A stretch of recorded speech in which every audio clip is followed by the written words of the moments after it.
PKR kini bergelut dalam dilema politik yang semakin parah. Bukan lagi bisikan dalam parti, tetapi jeritan terbuka yang memalukan seluruh gabungan. Pempengaruh media sosial K.C. Nas Samarahan dalam siaran TikToknya mendakwa keadaan dalaman PKR semakin meruncing hingga menjejaskan keyakinan rakan komponen dalam Pakatan Harapan PH dan penyokong parti sendiri. Menurutnya, DAP selaku komponen utama parti dalam PH yang menjadi tunjang undi Bukan Melayu kini dilihat semakin ragu dengan hala tuju PKR.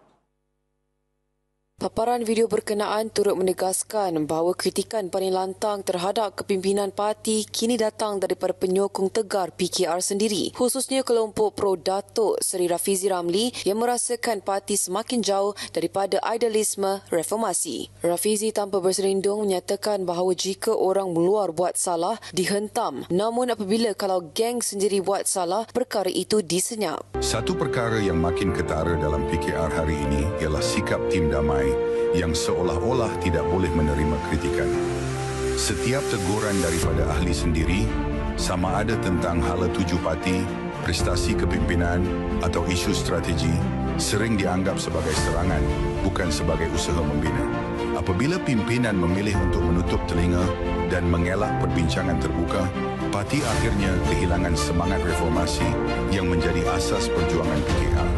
K.C. Nas juga mendakwa wujud budaya alergik kritikan dalam kem kepimpinan parti di mana setiap teguran ahli dianggap serangan peribadi, bukan usaha memperbaiki parti. Situasi ini katanya mewujudkan krisis keyakinan berganda sekaligus menyebabkan rakan komponen mula menjauh manakala ahli sendiri hilang percaya terhadap hala tuju parti. K.C. Nas turut memberi amaran bahawa sekiranya PKR gagal kembali ke landasan reformasi, parti itu bukan sahaja berisiko terus tersasar arah, malah boleh kehilangan sepenuhnya nilai dan kerelevanannya dalam politik nasional.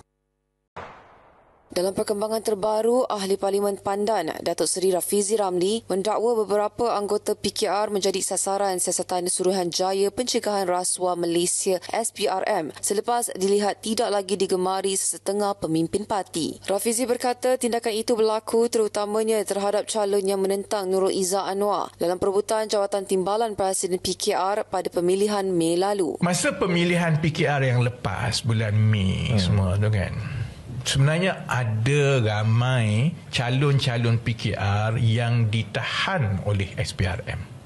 Selalunya yang melawan calon Nurul Izzah lah. Beliau menceritakan seorang calon yang sehaluan dengannya disiasat kerana membeli rumah lelong secara tunai. Malah Rafizi mendakwa rumah calon terbabit dikepung pegawai SPRM sehingga menimbulkan ketakutan kepada isteri dan anak-anaknya. Rafizi kemudian menghubungi Perdana Menteri Datuk Seri Anwar Ibrahim untuk mendapatkan penjelasan. Namun individu berkenaan dikatakan memang ada kes. Rafizi bagaimanapun menegaskan tindakan mengepung rumah tidak wajar dan memalukan calon serta jiran sekitarnya. Malah menyatakan Anwar bersetuju supaya calon hadir sendiri ke SPRM tanpa gangguan. Tambahnya, pengalaman itu menyebabkan beliau dan beberapa anggota PKR menjadi sinis terhadap hubungan kerajaan dengan SPRM.